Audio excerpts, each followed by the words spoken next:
natin dun sa praise na topic. One time, may inaalihan ng demonyo na dinala dun sa Cathedral of Praise na prayer room, or should I say isang kwarto, o kaya isang... Maraming mga pastor na nag-lay hands, nire-review, in Jesus' name, hindi mapalabas. Nung lumapit si Beverly Samral, sabi niya, come on, let us lift up our hands and praise the Lord. Alam niyo po, ang boses kasi niya para Sandy Patty. Para bang ini-encourage niya na mag-praise and worship. Mag-praise and worship tayo. Lalabas yan. Pakaiba to. Alam namin, laying of hands, rebuking, o kaya binding and loosing. Yan ang alam namin. Kami mga pastor, naniniwala sa binding and loosing eh. Makapangyarihan ang prayer na merong binding and loosing. Sabi ni Beverly Samral, no, just praise the Lord. Just lift up the name of Jesus. And that demon spirits will go away. So, nagkantahan ng mga pastors. Dahil pagkatapos yun, nagkaroon ng deliverance. Kasi naniniwala siya na ang praise is so powerful. Amen? Amen. Alam niyo po ba kung minsan yung mga armas natin, hindi natin nagagamit ng tama at saka yung talagang kung saan siya dapat gagamitin. Hindi kayo kumakanta para mapaganda ng boses ninyo o kaya para gumaan lang yung mga damdamin.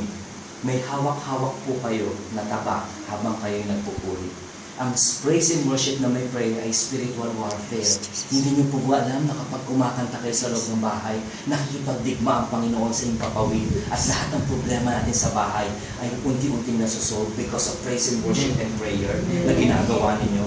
The battle is the Lord, sabi niya. Akin yung mga digmaan niya, akin yung gerang yan, yung mga problema na yan. Just pray, just praise and worship me. Amen. Kaya hindi kayo basta-basta kumakanta. Ang kantang praise and worship ay hindi basta-basta awit lamang. Ito po'y makapangyarihan. Nung sila ay papunta sa prayer, basahin ko po sa inyo, no?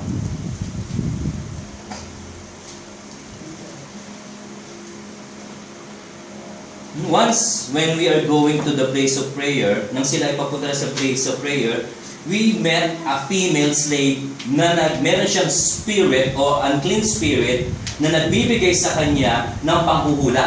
So ito po yung isang babae na slave na meron siyang power na mag-predict ng future. So yumayaman, hindi siya yumayaman yung owner ng nung babae o kaya yung kung sinong amo niya. Yun ang yumayaman kasi may bayad ang panghuhula. Now, nung dumating si Pablo at Silas, sunod-sunod siya. Lagi siyang sumusunod dun sa mga lingkod ng Diyos. At hindi lang siya basta sumusunod, sinasabi pa niya sa mga tao na itong mga to ay servant na galing servant ito ng Most High God na nagsasabi sa inyo ng paraan o daan para maligtas. Alam niyo po, wala naman siguro parang masama sa sinasabi ng babae. Kaya lang, lagi araw-araw, sunod na sunod yung babae, na-anoy na po si Paul, Apostle Paul, to the point na hinarap na niya yun, hindi yung babae, hinarap niya yung spirit at nirebuke niya, pinalayas niya. You know why? Because of prayer. Nasa time sila na magpe-pray. Prayerful po si Pablo at Silas noong time na yun. Alam niyo po ba sa Acts chapter 2, napuspos sila at ano po sumunod na pangyayari? Si Peter and John naglalakad naman. Di ba sabi, silver and gold, wala ako. Pero in the name of Jesus, lumakad ka. Tingnan niyo po ang context. Nasaan sila? Papunta sila sa prayer. Alam niyo po mga Hudyo, meron po silang 3 times prayer. Prayerful po ang mga Hudyo. Prayerful po ang mga apostol. Prayerful po mga man of God. Amen. Pag prayerful ka at punong-puno ka ng prayer, ang signs and wonders magpa-follow sila. Amen. Because prayer is very, very powerful. Amen. Very, very powerful weapon ng isang Christian. Na every time saan ka pumunta, ang mga diablo babow down. We know why? Hindi sa ginagalang nila ikaw. Hindi sa ginagalang nila ang pangalan o title position mo. Ang ginagalang nila ay ang Panginoon. Every knee shall bow and every tongue confess. The more you pray, the more power that you will get. Amen. Amen? The more power will come to you. So ito yung time na nakita natin, very powerful. Ano nangyari? Una, nagkaroon ng deliverance. Wala bang mga kamay dyan? Sabi nga Amen. kanina, ako sa seminar. Imagine mo, may prayer, may deliverance. Ang ganda, di ba? Kaya nga sabi ng Panginoon sa Mark chapter 16, in my name, di ba? They will cast out demons. In my name, they will work out miracles. May signs and wonders na nagpa-follow sa mga alagad ng Diyos na laging nagpe-pray. Kaya sumusunod ang signs and wonders every time you pray. Every time na lagi ka prayerful, andyan na ang himala ng Diyos, natural na lang magte-take place. Harap-harapan. Amen. Para kayo tuloy si Elijah. Napakasimple lang na tawagin ang ulan. Huwag ka ulan, ha? Huwag ka papata. Hindi nag-struggle si Elijah sa mga nakita ko sa mga miracles na ginagawa niya, paghahatiin niya Jordan, hindi siya nahihirapan. Nakuha din ito ni Elisha eh. Kaya ngayon balabal niya, pag ganun niya lang sa Jordan River eh. Sumunod na rin, nahati na rin. At lahat ng mga miracle, palutangin mo ba naman yung axe? Yung palakon? Wala kahirap-hirap noon. Miracles, walang kahirap. Naghihirap tayo magkaroon ng miracle. Kasi kulang tayo sa babad sa panalangin. Amen? Amen po ba ron? Pero the more na mababad tayo sa prayer, the more prayerful ang ating life, mula pa lang sa umaga, madaling araw, hanggang gabi, hanggang sa pag-retire natin, pagtulog natin, prayerful pa rin tayo. Alam nyo, kahit sa panaginip, magkakaroon kayo ng makalangit na panaginip. Naniniwala ako na ang nightmares hindi ka bibisitahin. Kasi kahit sa kahit sa loob, nagpipray ka, naalala ko noon, yung parang may mga masasamang spirito na sinasakal ka, mga masasamang spirito, nagre-review ka pa rin sa loob, parang gising ka, at maya-maya ang katawan mo, gumagano, naghihingal ka. Sabi sa tanong, ano nangyari? Because you are prayerful even you are sleeping. Amen. Amen. Ang natutulog lang sa atin ng ating body. How about our spirit? Natutulog din ba? No way. Hindi nyo ba na-question yun? Because prayerful ka eh. Diba? So nakita natin, kagandahan. Pero, sa nangyari, na-persecute itong si Pablo at Silas. Ano nangyari? Siyempre, wala nang mapakakitaan yung owner. Mayaman yun eh. Kung basta na yung mga milyonaryo. Ano nangyari? Hindi ko na ako kaya mag-predict ng future. Nawala na ako. May nag-cast out sa akin eh. Nawala na ako ng power ng ganito eh. Ganyan. Sino? Tuturo mo sa akin sino ba? Si Pablo at Silas. Ang ginawa, pinersecute, nagkaroon ng persecution. Alam niyo po, pag prayerful po kayo, hindi mawawala ang persecution. Hindi mawawala ang trials. Hindi mawawala ang mga hindrances sa daan natin. Pero ang kagandahan nito, tingnan niyo si Pablo at Silas. Sila po ba'y nagreklamo? Sila po ba'y nagmaktol? Sila po ba ay nagmurmur? Hindi! No, kahit sa kalooban ng kulungan, naging prayerful sila. Pero this time, i-add ko ngayon, yung praise and worship. Prayerful sila, pero tingnan nyo naman, pinasok ang praise and worship sa verse 25. Verse 25 sinasabi dyan na ang mga prisoners ay nakikinig sa kantahan ni Pablo at Silas. Ang mga prisoners ang mga nakatali, ang mga convicts, yung mga kriminal na naroroon sa loob ng kulungan. Yung most wanted na nandoon sa kulungan. Yung mga makasalanan na nandoon sa loob ng kulungan. Nakikinig sila sa praise and worship ni Pablo at Silas. Amen.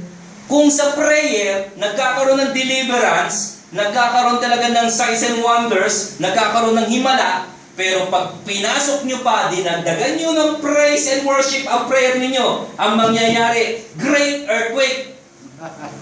How do you call that great earthquake? Una, napansin ko, ang foundation na shaken. Hindi nagkaroon ng earthquake sa buong lugar. Doon lang sa foundation na yun.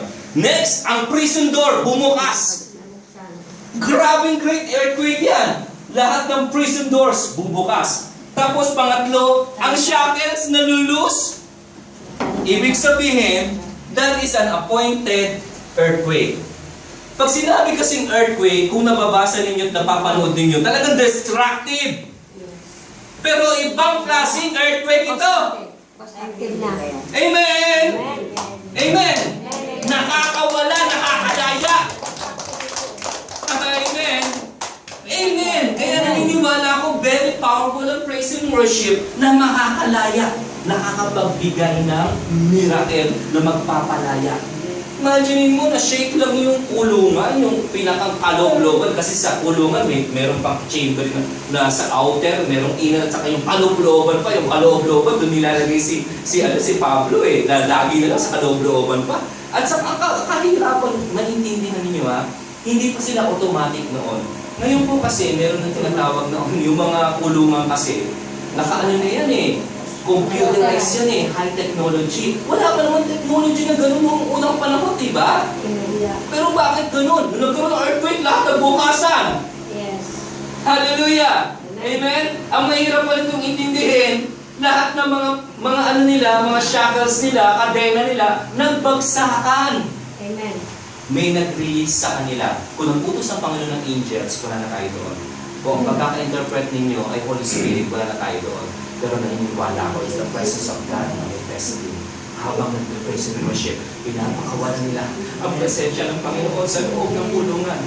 Nagkakaroon ng tinatawag na salvation for the souls and salvation para sa mga nakagapos. Sabi ng Panginoon, the Spirit of the Lord is in me to deliver those who are captives.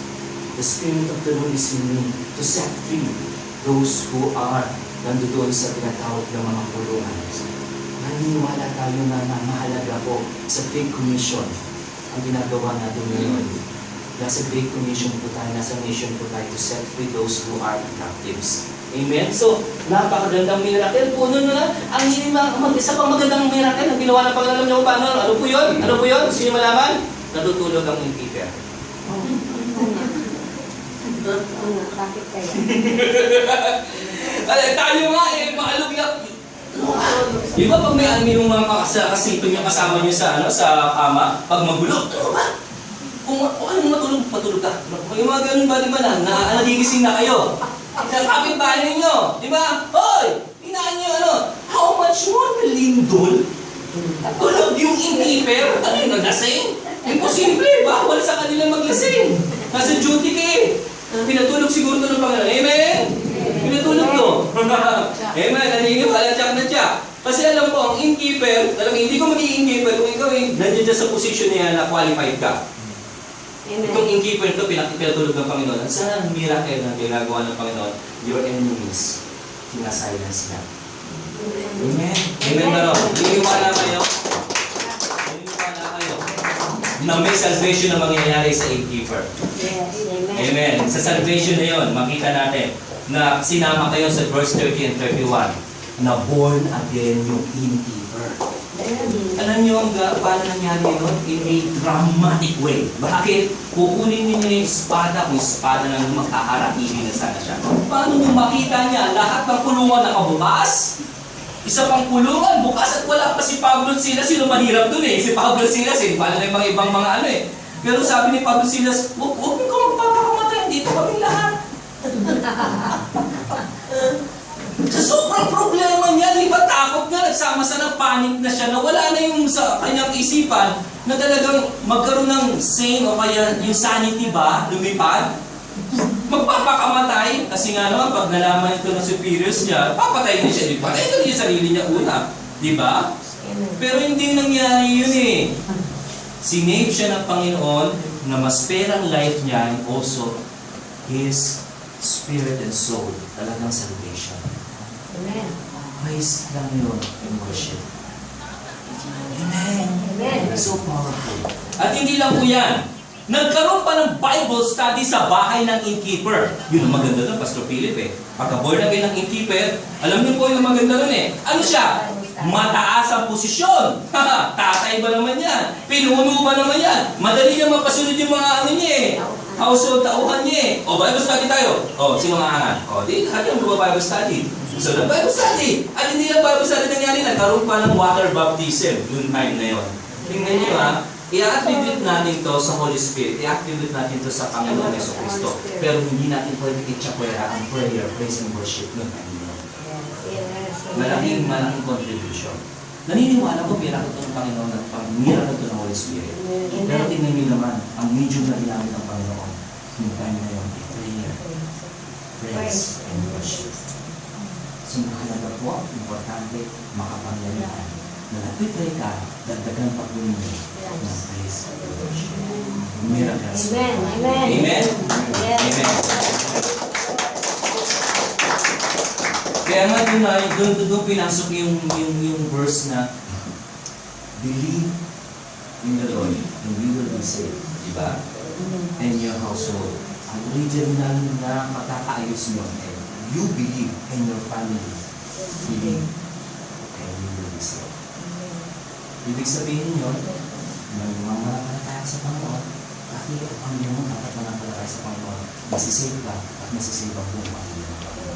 Amen. Hindi Amen. makakaayos mo sa original faith. Kaya huwag kayong magkaroon ng kaisipan na pag nabuhay na na yung buong Panginoon. That's wrong. Kasi na naman sa pagkakaayos ng English. Ang original yun, believe in the Lord. You and your household kasama, believe. You and your household must believe. And we will be saved. Amen. Amen? Pumasok ang salvation doon, pumasok yung pinakamatinding himala. Ano po yun? Ang pinakamatinding himala, hindi yung pag-shape ng foundation at pagkawasak ng lahat ng mga kulungan.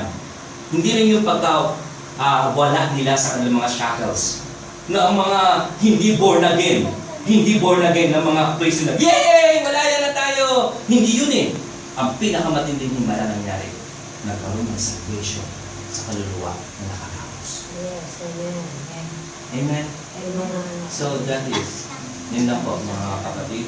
Magpasalamat po tayo sa Panginoon at talagang pinagkalooban tayo ng panalangin malaya sa Pilipinas. Pag-awit ng mga papuring awit na wala po Panginoon, umahadlang malaya po. Itrato namin, Panginoon, ang pananalangin at ang pang-praise and worship na Lord God, a powerful weapon, Lord God. It is, Lord, as i-design ninyo, weapons of our warfare, hindi po carnal. Hindi po ito sinasabi ko ng makalaman because we are waging war not against blood, not against, Lord God, mga tao. We are waging war, Panginoon, against principalities of the air, against demon spirits, oh God. So kailangan namin, Panginoon, kami ay equip ng mga sandata ng panalangin at equip ng mga sandata ng praise and worship sapagkat ang battle, ang pakipagdigma ay sa inyo at sa amin. Sa amin lang po, Panginoon, ng tagumpay sapagkat nagtagumpay na si Kristo sa krus ng Kalbaryo. Kaya kami laging panalo sapagkat kayo ay panalo, Panginoon, nanalo sa krus ng Kalbaryo. So Lord, maraming salamat po sa praise and worship sa aming church, sa praise team, sa mga awiting binibigay ninyo, Panginoon. At kung meron po kami tayo na nag-devotion kami, nagkakaroon kami ng quiet time, hayaan namin, Lord God, na malaya kaming umawit, mag-praise and worship hanggang, Lord God, maramdaman, maranasan namin na hindi kanta lang per se ang inaawit namin, kundi kami umaawit na nagre-release kami ng presence of God ninyo. Tinataas namin ang pangalan ninyo na kapag tinaas ang pangalan nyo, lalapit ang mga tao at mag-born again. Salamat po ng marami, Panginoon, sa pangalan ni Jesus. Amen. Amen.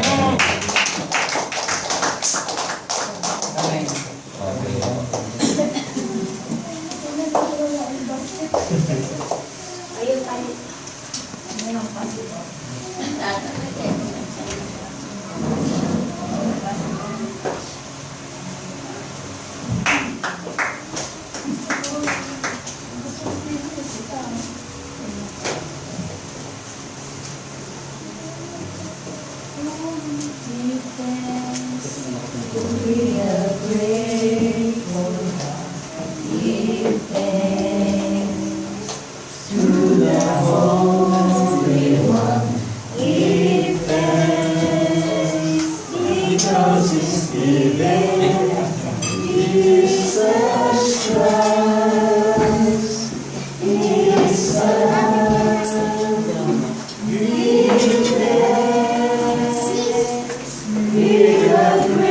Give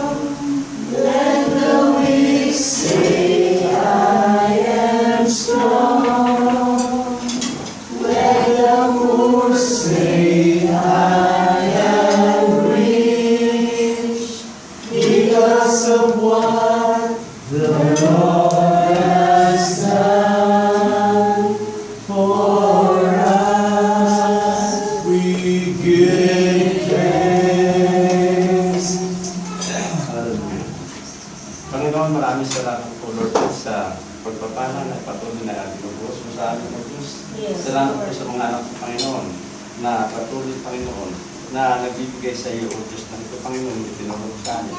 Tunay nga po, Panginoon, na kami ay may kagalakan na kami nagbibigay sa iyo, Yes, Panginoon, Lord. ng ayon sa aming nais, Lord God.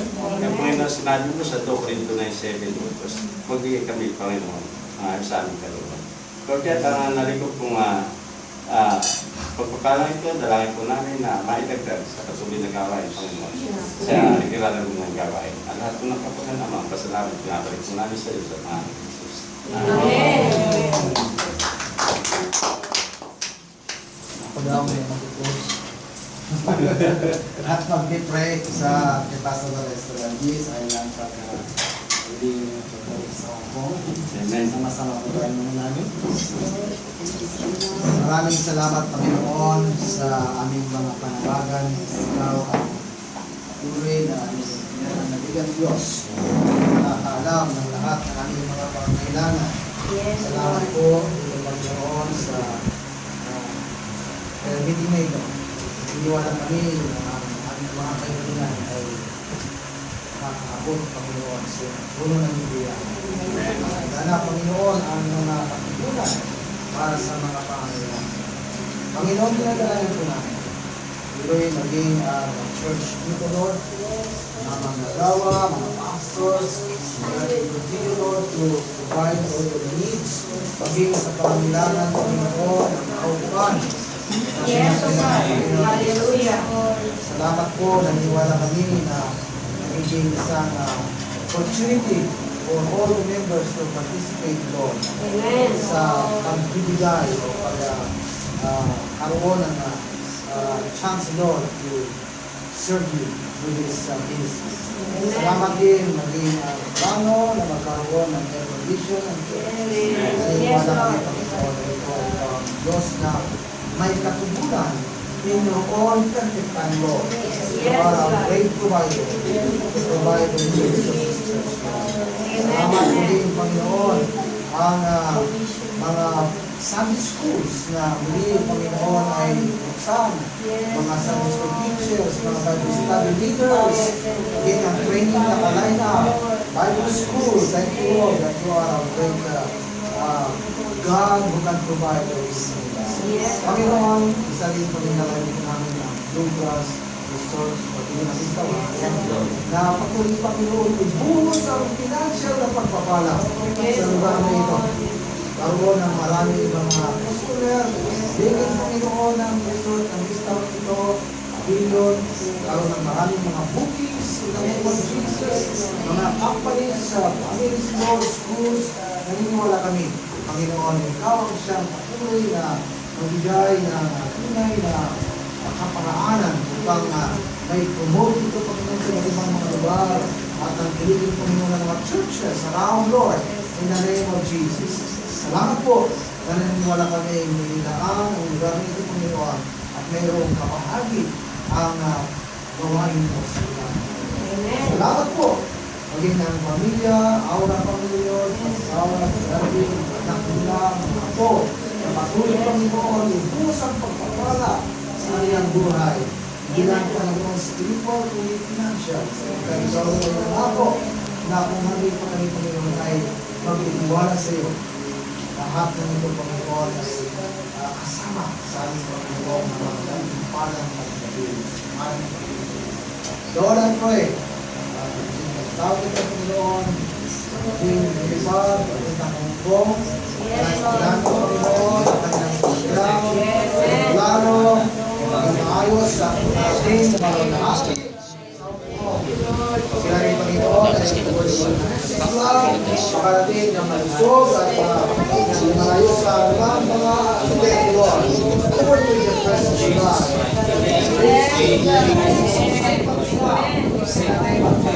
Ako na lang. Lord, we are prayers. We are love, Lord. Healing. That power of Jesus Christ is your heart, Lord. Gusto niyo, Lord, maging ang church, Lord. Please, sa kanyang mag-minister sa church, Lord. Kaya kung let your spirit continue, Lord, to move in a mighty way. Panginoon, maliligtas sa mga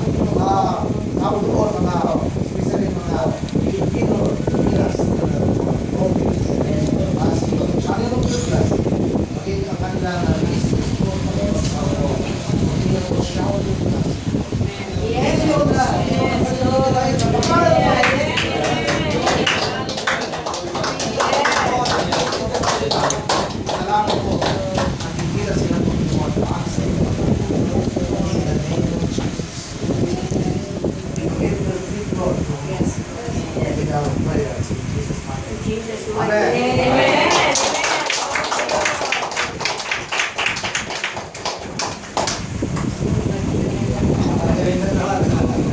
Kain na naman.